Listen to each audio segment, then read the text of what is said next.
Hey guys, this is Denny from TeaDB.org.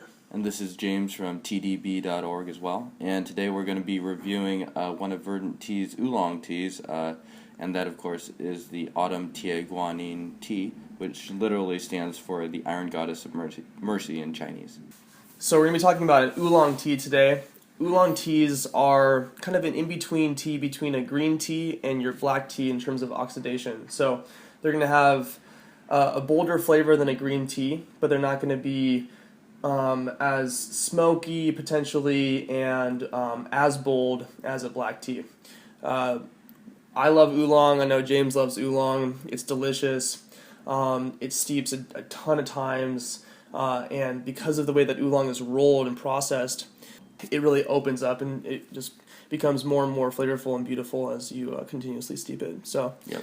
And this particular oolong, the Tieguanyin oolong, is a really, really famous oolong in China and Taiwan, and it's grown in the Anxi County, and there's a couple different versions of this tea. The Chinese tea tends to be a little bit greener in nature, and we'll show you what a Taiwanese oolong looks like in a little bit, but it tends to be much darker.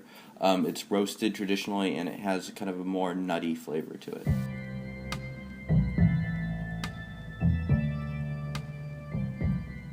We're going to follow Verdant's parameters on kind of how they recommend you brew their tea, so you can check that out from their website.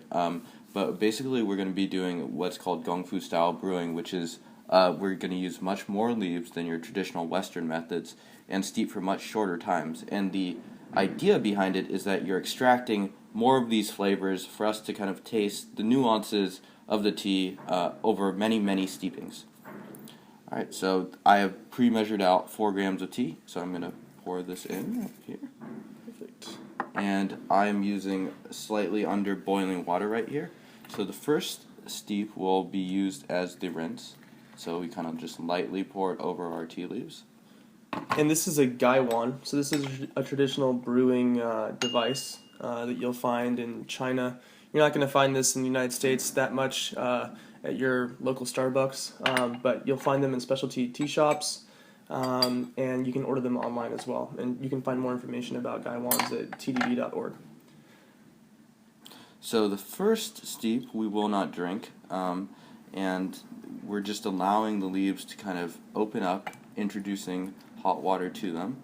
The first steeping for some teas can end up being a little bit too strong, and you can definitely taste it if you want to, but it's generally not drank in the traditional tea ceremonies. So what we're also doing right now, and I'm actually going to smell the wet leaves here.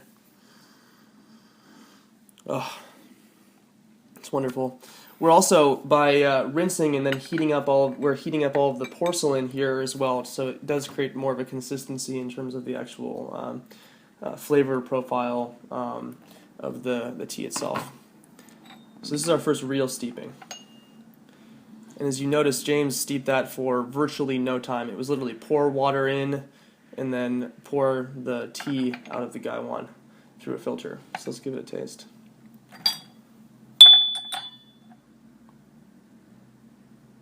It's beautiful. So, cheers, sir.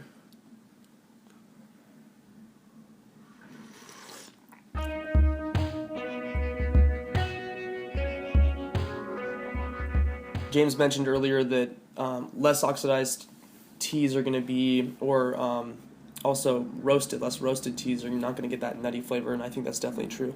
There's something sort of fresh to this, a little bit floral, a little bit vegetal, I'd say, less nutty, less smoky. Yep. A lot of other teas are going to have those flavor profiles, but this is quite delicious. If you were to just compare it versus green or black teas, you can tell just from the color and from the flavor of this tea that it's much, much closer to a green tea in terms of oxidation and processing. You can see right here, the tea leaves themselves have not opened up all the way yet. But compared to what they looked like originally, they have definitely opened up. So this is just one rinse and the first steeping. And again, the tea leaves themselves have been soaked in hot water for maybe 15 seconds total, but we're getting a lot of flavor initially already. Alright, so for the second steeping, or the second actual steeping where we drink, we're going to increase the steep time by just a couple seconds.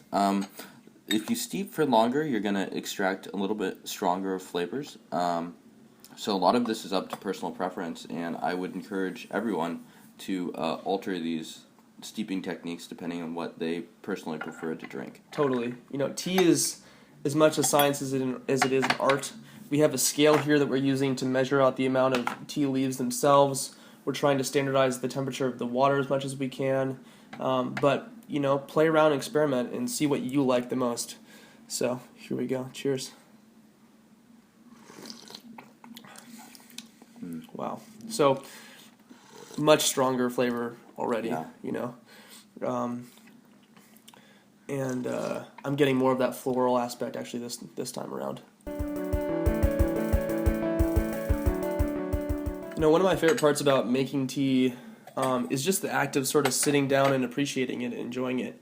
I think we all live really fast lives, and to just sort of sit down and have a cup of tea and have that be your focus with a friend. And how many times can you steep this? I've steeped this up to 15 or 16 times successfully, and it still was giving at that point. So you could probably steep this tea even more than that. But it's a very, very good tea, and a lot of times you can really tell the quality of the tea by just how many times you can steep it. Totally. And then in terms of actually steeping, James, when you do end up steeping continuously, you're not steeping for just the same amount of time continuously. You do, in fact, increase the steep time a little bit, right? Yeah, I do. So I'll increase it largely by feel, but for this tea, you could probably increase it by 2 or 3 seconds each steeping. And another thing you can do to kind of reinvigorate the leaves is to flip the Gaiwan over and put the leaves that were on the bottom onto the top, and the leaves that were on the top to the bottom. And that can actually create a surprising amount of nuance and new flavors within the tea when you're about halfway through your brew. You can buy this tea from Verdant Tea. They're an excellent tea company, and their website is verdanttea.com.